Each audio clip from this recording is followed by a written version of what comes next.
नमस्कार दोस्तों, मैं रत्नेश सर आप सभी का स्टडी 91 में स्वागत करता हूं। और कैसे हैं आप सभी? उम्मीद करता हूं आप सभी स्वस्थ होंगे, जहां भी होंगे मस्त होंगे। दोस्तों आज बहुत ही इंपॉर्टेंट टॉपिक लेके आया हूं। दोस्तों आज हम चर्चा करेंगे कि खाद्य श्रृंखला से संबंधित प्रश्न आखिर कैसे बनते हैं दोस्तों। तो इन पे दोस्तों मिक्स क्वेश्चंस हैं जो कि हर एग्जाम में आपके प्रीवियस ईयर्स क्वेश्चन में पूछे गए हैं, किसी न किसी एग्जाम में सीटेट में पूछे गए हैं, यूपी टेट में या सुपर टेट। तो हर एक क्वेश्चन दोस्तों अपने में बहुत ही महत्वपूर्ण है, इसलिए बड़ा ध्यान से पढ़िएगा। बहुत ही इंपॉर्टेंट श्रृंखला है और एक बार वीडियो को ज़्यादा शेयर और लाइक ज़रूर कर दीजिए। आइए दोस्तों स्टार्ट करते हैं अपनी श्रृंखला।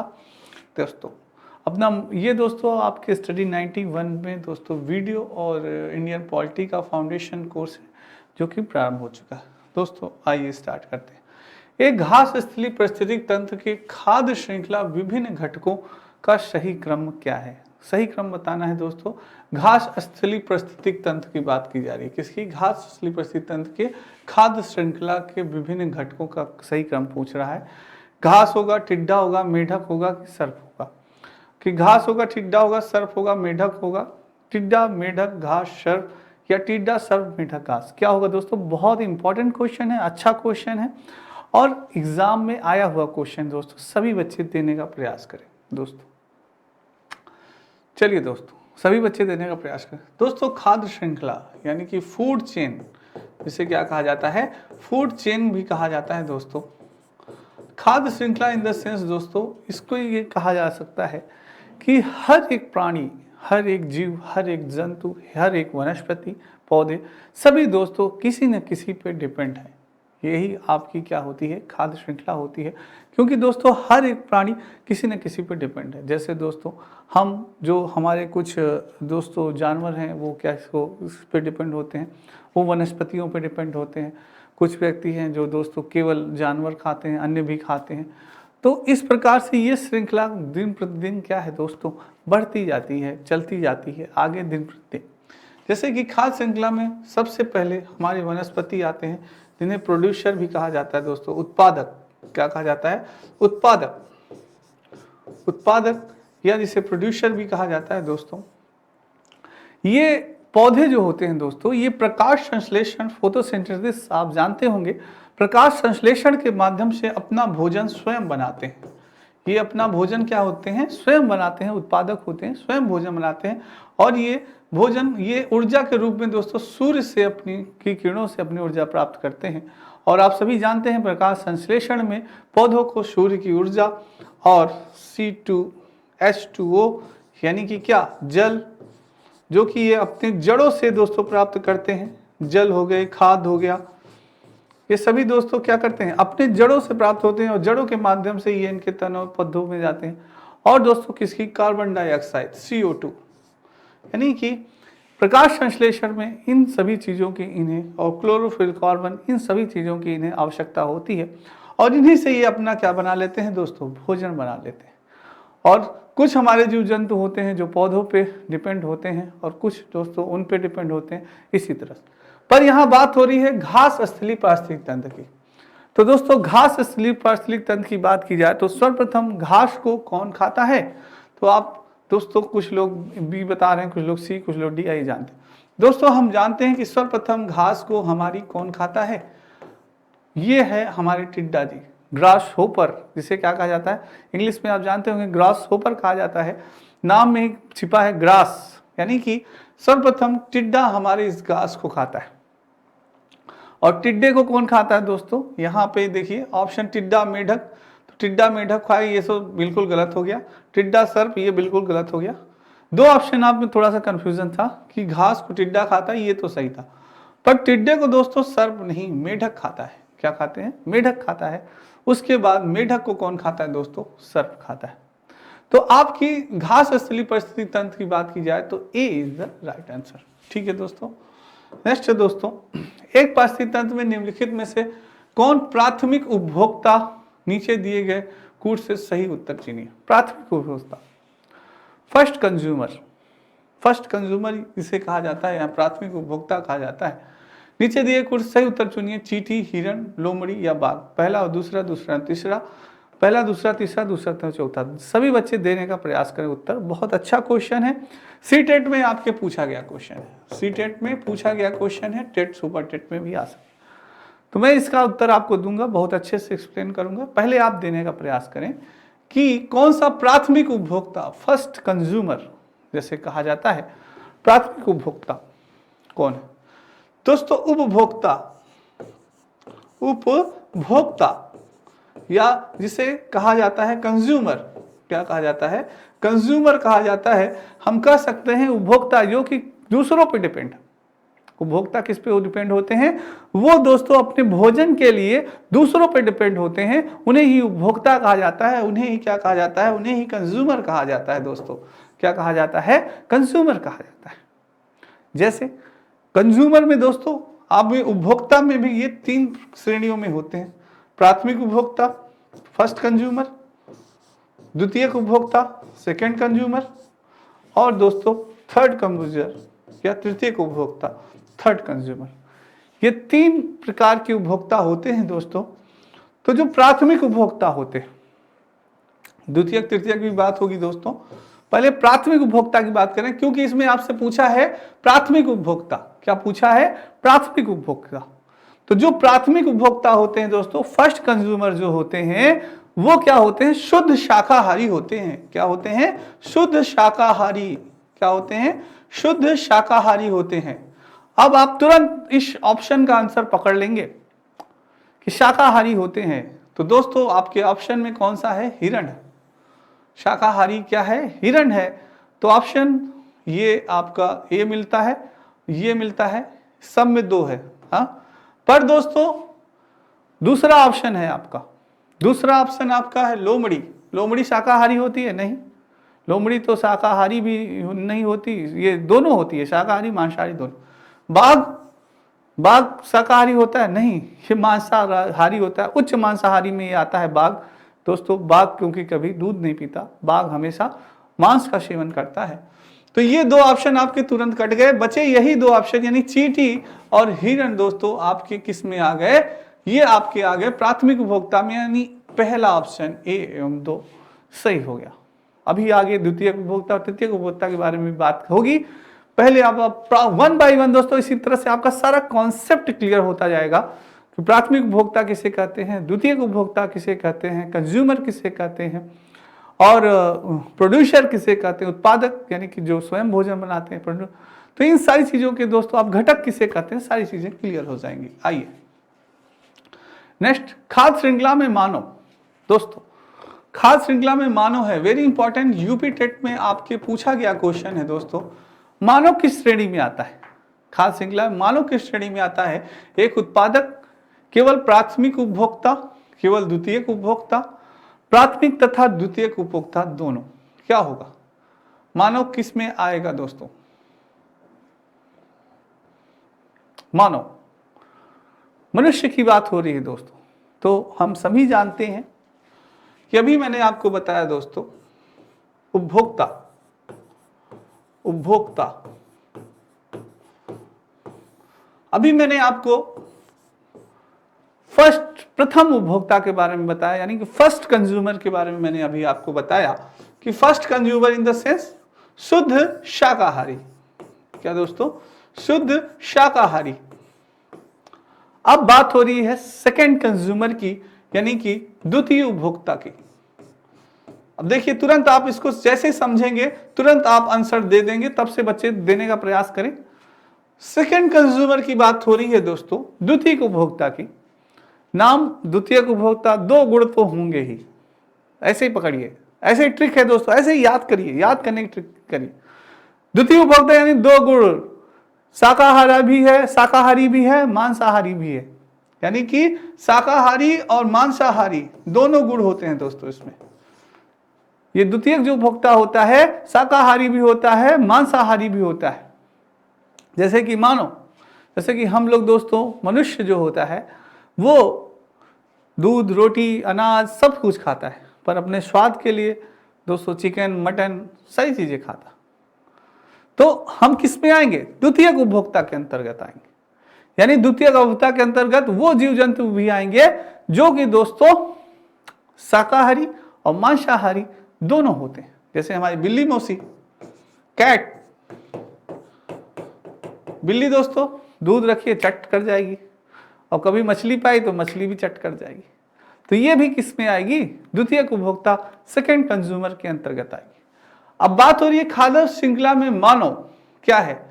तो दोस्तों खाद्य श्रृंखला में मानव क्या है, ये आप अब बताइए, जल्दी से आंसर दें इसका। सभी बच्चे, गलत नहीं होना चाहिए। अब किसी भी बच्चे का क्या होगा, जल्दी से आंसर दें। क्या होगा?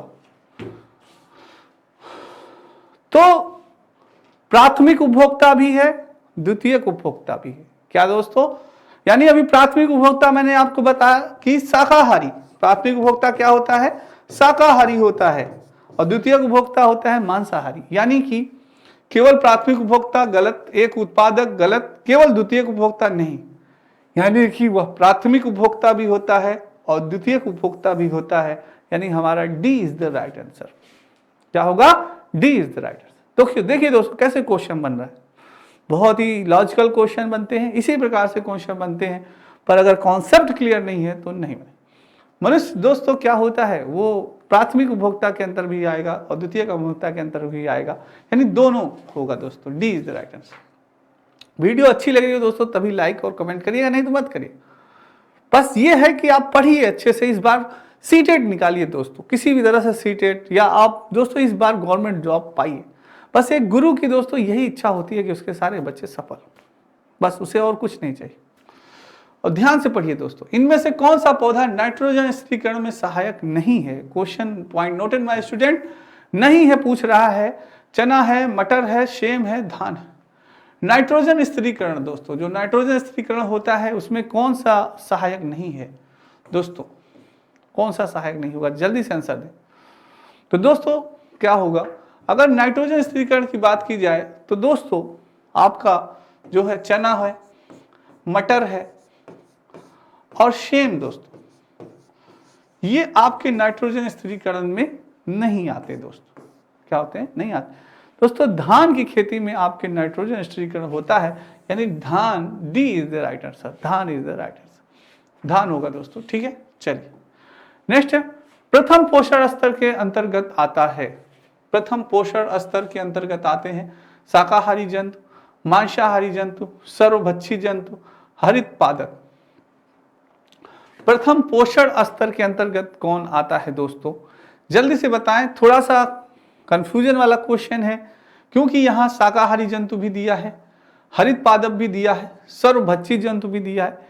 देखते हैं कौन सा बच्चा इसका आंसर देता है। गलत नहीं होना चाहिए, मेरे किसी भी शेर का गलत नहीं होना चाहिए। जल्दी से आंसर दें सारे बच्चे, जल्दी से आंसर दें। क्या होगा?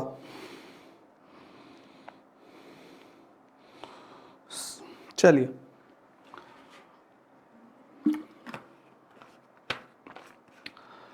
प्रथम पोषण स्तर के अंतर्गत आता है। प्रथम पोषण यानी कि दोस्तों उत्पादक की बात हो रही है। यहाँ पे किसकी बात हो रही है? प्रथम पोषण के अंतर्गत आपका कौन आता है? उत्पादक, जो कि स्वयं भोजन बनाता है, जो कि स्वयं भोजन बनाता है। तो वो हमारा कौन सा है? हरित पादप, यानी कि पादप आ जाएगा डी दोस्तों। जो होते हैं कौन? हमारे पौधे, जो पौधे होते हैं, जो प्रोड्यूसर कहा जाता है, इन्हें क्या कहा जाता है? प्रोड्यूसर भी कहा जाता है दोस्तों इन्हें। ये स्वयं अपना भोजन बनाते हैं। तो प्रथम पोषण स्तर के अंतर्गत कौन आएंगे? हमारे हरित पादप, हमारी दोस्तों वनस्पतियां, ये सब आपके आते हैं प्रथम पोषण के अंतर्गत आएंगे। तो D is the right answer. Next है, ये आपके स्टडी 91 में दोस्तों कुछ पुस्तकें हैं जो कि आप सभी ले सकते हैं, बहुत इंपॉर्टेंट पुस्तकें हैं। चलिए आइए दोस्तों नेक्स्ट चलते हैं। जैविक एवं अजैविक संगठनों के मध्यस्थ का कार्य करते हैं। जैविक एवं अजैविक संगठनों के मध्यस्थ का कार्य कौन करता है दोस्तों? परजीविक करते हैं, वियोजक करते हैं, उत्पादक करते हैं, या उपभोक्ता करते हैं? किसकी बात हो रही है? जैविक और अजैविक संगठन की दोस्तों। जो जैविक होते हैं और अजैविक संगठक होते हैं, उनके मध्यस्थ का कार्य कौन करता है दोस्तों? जल्दी से बताएं सारे बच्चे, जल्दी से बताएं। बहुत बढ़िया आंसर आ रहा है सारे बच्चे, बहुत अच्छा क्वेश्चन है, इंपॉर्टेंट क्वेश्चन है, सीटेट में आपके पूछा गया क्वेश्चन है दोस्तों, सीटेट में आया हुआ क्वेश्चन है, अच्छा क्वेश्चन है, देने का प्रयास करें आंसर देने का। क्या होगा तो दोस्तों, जैविक एवं अजैविक संगठनों के मध्यस्थ का कार्य कौन करता है? दोस्तों जो जैविक और अजैविक मध्यस्थ का कार्य हमारा करता है, उत्पादक कौन करता है? हमारा प्रोड्यूसर करता है, जो कि होते हैं कौन? हमारे पौधे, वनस्पतियां, ये क्या होती दोस्तों? जैविक और अजैविक सारी चीजों के बीच में संबंध यही स्थापित करता है, आपका प्रोड्यूसर ही स्थापित करता है, उत्पादक ही स्थापित करता है। सी इज द राइट। ठीक है दोस्तों, नेक्स्ट है, निम्न युग्मों से कौन सा सही सुमेलित है? पर्वत सर्वाधिक स्थायी पारिस्थितिकी तंत्र माना जाता है, अजैविक घटक हरे जीवाणु, हरे पौधे पारिस्थितिकी तंत्र, वर्षा ग्लोबल वार्मिंग। सही सुमेलित पूछ रहा है दोस्तों, अगर आपको नॉलेज होगा तभी आप बता पाएंगे इसका आंसर, अन्यथा नहीं बता पाएंगे। सीटेट में इसी प्रकार से क्वेश्चन पूछा गया था दोस्तों, ये सीटेट का क्वेश्चन है, काफी अच्छा क्वेश्चन है, जल्दी से देने का प्रयास करें। कौन सा सही सुमेलित है? सीटेट में पूछा गया क्वेश्चन है, जल्दी से आंसर दें दोस्तों। पर्वत सर्वाधिक स्थायी पारिस्थितिकी तंत्र माना जाता है? नहीं, पर्वत सर्वाधिक स्थायी पारिस्थितिकी तंत्र नहीं माना जाता। अजैविक घटक में देखा जाए तो जीवाणु नहीं होगा, वर्षा में देखा जाए ग्लोबल वार्मिंग, ये भी नहीं, ग्लोबल वार्मिंग ऐसा नहीं। ग्लोबल वार्मिंग का कारण होता है क्या? ओजोन परत का क्षरण, ओजोन परत में जो क्षरण हो रहा है दोस्तों, ओजोन परत का जो क्षरण हो रहा है कुछ सी गैस से, सीएफसी से, क्लोरोफ्लोरोकार्बन के कारण ओजोन परत में जो क्षरण हो रहा है, जिससे कि हमारा वातावरण क्या हो रहा है? गर्म हो रहा है। इस वजह से क्या हो रही है? ग्लोबल वार्मिंग हो रही है, जिसमें कि वर्षा का क्या योगदान है? वर्षा का तो उसमें कोई योगदान ही नहीं है, तो वर्षा इज द क्रॉप। बचा आपका हरे पौधे दोस्तों, तो पारिस्थितिकी तंत्र का अगर दोस्तों सही युग मिला जाए तो पारिस्थितिकी तंत्र का सही उदाहरण है हमारे हरे पौधे, इसमें दोस्तों जीव जंतुओं का वास होता है, सारी चीजों का वास होता है। तो ये हरे पौधे दोस्तों, कई प्रकार के पौधे वनस्पतियां सारे पाए जाते हैं आपके पारिस्थितिकी तंत्र में, तो ये हरे पौधे होंगे दोस्तों। सी इज द राइट आंसर। ठीक है, नेक्स्ट, सौर विकिरण का सबसे महत्वपूर्ण भूमिका है। सौर विकिरण की सबसे महत्वपूर्ण भूमिका कौन सी है? कार्बन चक्र में है, हाइड्रोजन चक्र में है, नाइट्रोजन चक्र में है, या जल चक्र में? सौर विकिरण की बात कर रहे हैं दोस्तों, आपके सौर विकिरण यानी कि सूर्य के द्वारा प्राप्त हुई विकिरण, सौर विकिरण। तो सूर्य का महत्वपूर्ण भूमिका किसकी होगी? जल्दी से बताएं। कार्बन चक्र, हाइड्रोजन चक्र, नाइट्रोजन चक्र, या जल चक्र? सौर विकिरण का सबसे महत्वपूर्ण। बहुत अच्छा क्वेश्चन है, सीटेट में आपके ये भी पूछा गया क्वेश्चन है दोस्तों, जल्दी से देने का प्रयास करें सभी बच्चे। तो दोस्तों बात कर रहे हैं सौर विकिरण की, तो दोस्तों सौर विकिरण यानी कि हमारे सूर्य से हमारी जो हमें ऊर्जा प्राप्त होती है, सूर्य से जो प्रकाश हमें प्राप्त होता है दोस्तों, फिर दोस्तों जो हमारा जल होता है, क्या होता है? पानी होता है, वही वाष्प बन के दोस्तों फिर वह क्या हो जाता है? बादल के रूप में बन जाता है, और फिर क्या होता है? वर्षा होती है। तो वही दोस्तों वो आपका जो सौर विकिरण होता है, वही सबसे महत्वपूर्ण भूमिका आपका कौन निभाता है? जल चक्र में होती है दोस्तों। किसमें होती है? जल चक्र में सौर विकिरण की सबसे महत्वपूर्ण भूमिका होती है। ठीक है दोस्तों, ये चीज है, D is the right answer. Next है, वर्षा की मात्रा निर्भर करती है। वर्षा की मात्रा किस पर निर्भर करती है? हवा के दबाव पर, वायुमंडल में नमी पर, तापक्रम पर, या जल चक्र पर? किस पे करती है? बहुत अच्छा क्वेश्चन है, यूपी टेट में आपके पूछा गया क्वेश्चन है, सारे बच्चे देने का प्रयास करें। क्या होगा कि हमारी जो वर्षा की मात्रा है, कि वर्षा अधिक होगी कि कम होगी, किस पर निर्भर होती है? जल्दी से सभी बच्चे देने का प्रयास करें, जल्दी से सभी बच्चे। दोस्तों आप जानते हैं जो हमारी वर्षा होती है उसका प्रमुख कारण होता है हमारे पौधे। क्या होती हैं? हमारी पौधे। तो दोस्तों हमारे पौधे जो होते हैं उन्हें बादलों को अपनी तरफ क्या करते हैं? आकर्षित करते हैं, अपनी तरफ क्या करते हैं? खींचते हैं, जिससे कि वर्षा अधिक होगी कि कम होगी। जहाँ पे दोस्तों अधिक वन होते हैं, अधिक पौधे होते हैं, वहाँ पे वर्षा अधिक होती है। तो हवा के दबाव पर नहीं, तापक्रम पे नहीं, क्योंकि जहाँ पौधे अधिक हैं तो वहाँ का वायुमंडल कैसा होगा दोस्तों? वहाँ की वायुमंडल में नमी होगी। क्या होगी? नमी होगी दोस्तों, वहाँ का वायुमंडल ठंडा होगा, ये नहीं वहाँ बहुत ज़्यादा गर्मी नहीं होगी।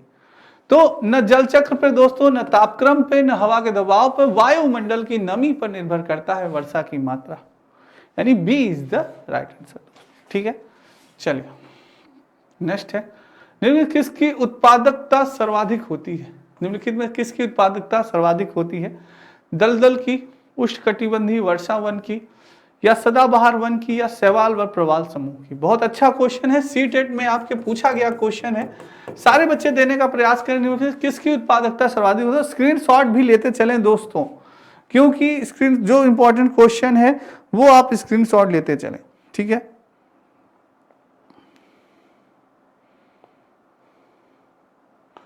चलिए दोस्तों जल्दी से बताएं क्या होगा। निम्नलिखित में किसकी उत्पादकता सर्वाधिक होती है? दोस्तों यहां बात हो रही है उत्पादन की, तो उत्पादकता की तो दलदल की उत्पादकता नहीं होगी, उष्णकटिबंधीय वर्षा वन की नहीं, सदाबहार। दोस्तों जो शैवाल होते हैं, प्रवाल समूह होते हैं, ये अपने आप उत्पन्न हो जाते हैं, तो इनकी उत्पादकता दोस्तों अधिक होती है, क्योंकि ये स्वयं उत्पन्न होते हैं। तो ये शैवाल और प्रवाल समूह की उत्पादकता अधिक होती है। D is the right answer, ठीक है।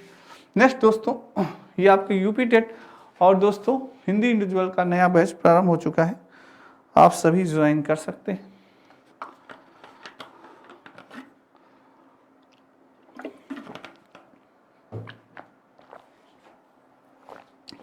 चलिए दोस्तों, वायु है एक क्या है?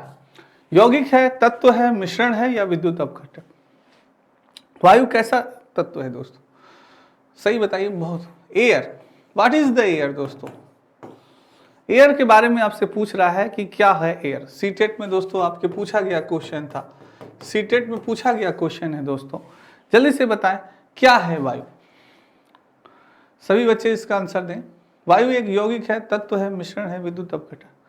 तो दोस्तों वायु हमारा क्या है? एक मिश्रण है। वायु क्या है? मिश्रण है दोस्तों। क्या है? मिश्रण। कई गैसों से मिलकर बना है हमारा वायु, हवा, तो मिश्रण है, न यौगिक है, न तत्व है, विद्युत अपघटन नहीं है। क्या है ये? मिश्रण है, एयर। दोस्तों हमारे लिए बहुत ही इंपॉर्टेंट होती है शुद्ध वायु। शुद्ध वायु दोस्तों, शुद्ध ऑक्सीजन हमें मालूम मिलनी चाहिए, ठीक है। शुद्ध वायु दोस्तों हमारे लिए बहुत इंपॉर्टेंट। तो मिश्रण है ये, शुद्ध वायु क्या माना जाता है? मिश्रण माना जाता है दोस्तों, ठीक है। नेक्स्ट है, शुष्क हवा में नाइट्रोजन की मात्रा क्या होती है? हवा में हमारे क्या होता है? नाइट्रोजन होता है दोस्तों। क्या होता है? नाइट्रोजन होता है। क्या क्या होता है उसमें? हवा में क्या होता है? नाइट्रोजन की मात्रा होती है। कितनी? 21%, 27%, 50% या 78%? अब बताइए। यानी कि हमारी एयर में किसकी मात्रा होती है? नाइट्रोजन की मात्रा होती है। और भी गैसें हैं जिनके बारे में अभी हम पढ़ेंगे आगे। नाइट्रोजन।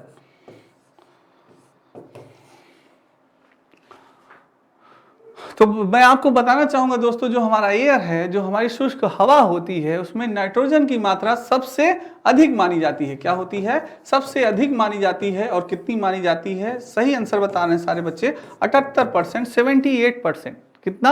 78% दोस्तों, 78% मानी जाती है। D is the right answer. सही आंसर दिया आपने, D is the right answer, 78%।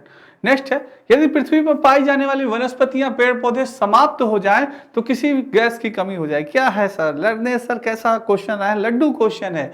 क्या कह सकते हैं इसको? लड्डू क्वेश्चन है। मेरे सारे बच्चे आंसर दे देंगे, बस थोड़ा सा दिमाग लगाना है। और जो वैशाख नंदने होंगे तभी नहीं दे पाएंगे, नहीं तो और सब तो दे ही लेंगे।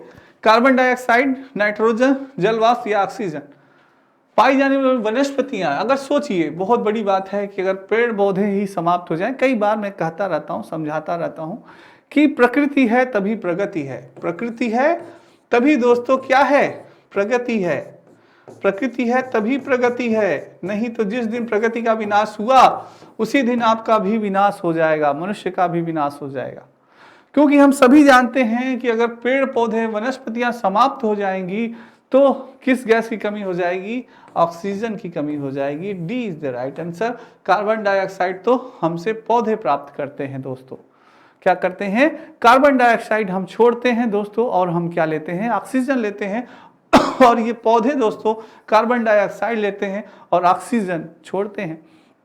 इसलिए ये ऑक्सीजन, जिस दिन इन पौधों का अंत हो गया, पेड़ पौधों का जिस दिन अंत हो गया, तो हमें ऑक्सीजन मिलना खत्म हो जाएगा और हमारा अस्तित्व भी खत्म हो जाएगा दोस्तों। तो वही चीज है, ऑक्सीजन की कमी हो जाएगी अगर पेड़ पौधे समाप्त हो गए तो। नेक्स्ट है दोस्तों, लेकिन कौन सा कार्य पेड़ पौधों का नहीं है? क्या क्वेश्चन है? बहुत अच्छा क्वेश्चन है। ऐसे लॉजिकल क्वेश्चन सीटेट पूछता है दोस्तों।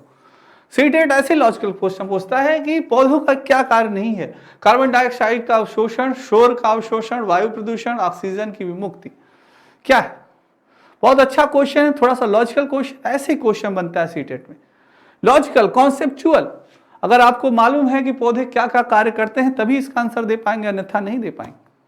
दोस्तों हम सभी को मालूम है, जल्दी से आंसर देने का प्रयास करें। जो हमारे पेड़ पौधे होते हैं दोस्तों, ये कौन सी गैस अवशोषण करते हैं? CO2, carbon dioxide. और दोस्तों किसकी विमुक्ति करते हैं या कौन सी गैस छोड़ते हैं? तो ये छोड़ते हैं ऑक्सीजन। क्या छोड़ते हैं? ऑक्सीजन छोड़ते हैं दोस्तों। क्या ये वायु प्रदूषित, क्या ये शोर का भी अवशोषण करते हैं? बिल्कुल, पौधे दोस्तों शोर का भी अवशोषण करते हैं।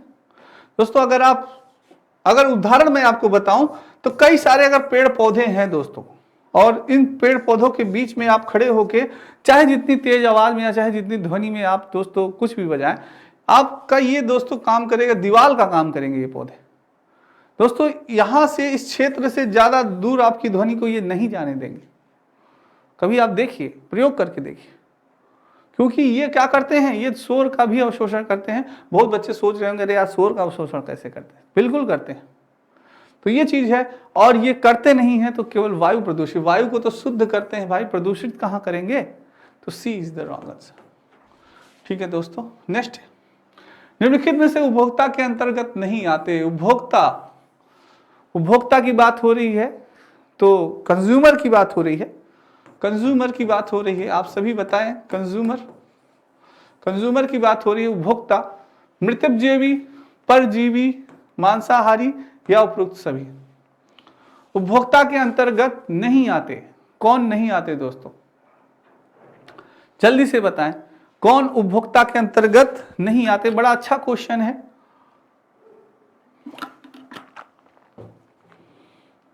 सभी बच्चे आंसर बताएं, क्या होगा, क्या बात है?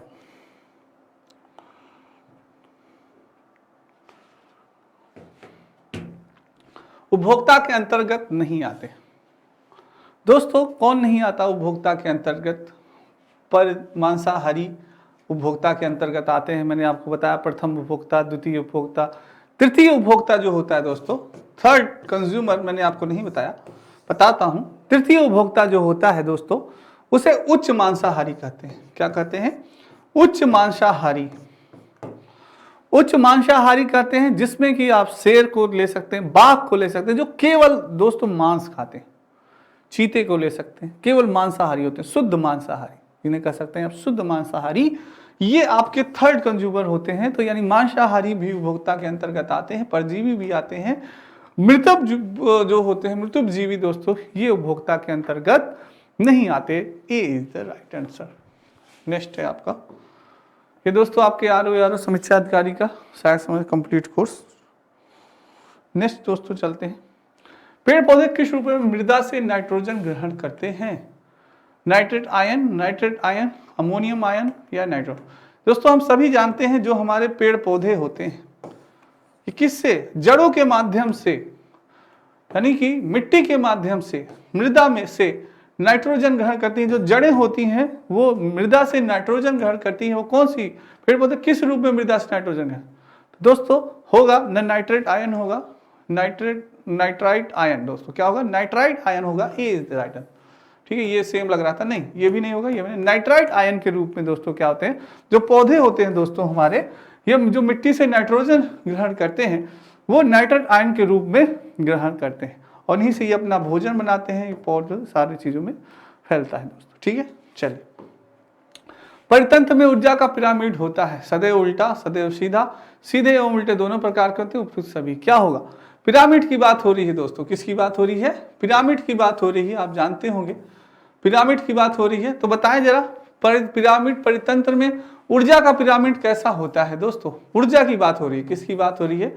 ऊर्जा की बात हो रही है। तो पिरामिड कैसा होता है? सदैव उल्टा होता है, सदैव सीधा, सीधे नहीं दोस्तों, सदैव सीधा होता है। हमारा जो पिरामिड होता है, ऊर्जा का पिरामिड होता है, सदैव सीधा होता है, ना कि उल्टा होता है। कोई कह देगा उल्टा होगा, दोस्तों नहीं उल्टा होगा। ठीक है, सदैव सीधा होता है, ये याद रखिएगा। नेक्स्ट है दोस्तों, इनमें से पौधा नाइट्रोजन स्थिरीकरण में सहायक नहीं है। शायद रिपीट हो गया है क्वेश्चन, जल्दी से सारे बच्चे बताएं कौन सा होगा फिर से। हाँ दोस्तों, मैंने इस पर एक्सप्लेन किया था, धान नहीं होगा दोस्तों, चना मटर ये नाइट्रोजन स्थिरीकरण में सहायक होते हैं, धान सहायक नहीं होता। D is the right answer. Next दोस्तों, ये आपके वीडियोग्राम विकास का नया बैच प्रारंभ, महाबचत ऑफर, आप सभी ज्वाइन कर सकते हैं दोस्तों। प्रथम पोषण स्तर के अंतर्गत आते हैं, प्रथम पोषण के अंतर्गत आते हैं दोस्तों, कौन आएगा प्रथम पोषण के अंतर्गत? शाकाहारी जंतु, मांसाहारी जंतु, स्वरभक्षी जंतु या हरिपादक? क्या आएगा? प्रथम पोषण, यानी कि उत्पादक की बात हो रही है दोस्तों। किसकी बात हो रही है? उत्पादक की हो रही है, उत्पादक की हो रही है, जो कि स्वयं अपना भोजन बनाते हैं, प्रथम पोषण के अंतर्गत आते हैं। कौन से होते हैं? हमारे हरित पादप होंगे। D is the right answer. Next दोस्तों, जैविक एवं अजैविक संगठनों के मध्य मध्यस्थ का कार्य करते हैं। जैविक और अजैविक संगठनों के मध्य दोस्तों, हमारे संगठनों के मध्य मध्यस्थ का कार्य कौन करेंगे? परजीवी करेंगे, वियोजक करेंगे, उत्पादक या उपभोक्ता? मैंने अभी बताया दोस्तों, जो हमारे पेड़ पौधे होते हैं यानी उत्पादक, वो दोस्तों करते हैं। सी इज द राइट आंसर। बहुत बढ़िया आंसर दिया दोस्तों सभी ने। चलिए दोस्तों, ये आपके स्टडी 90 ई बुक्स है जो आप ले सकते हैं।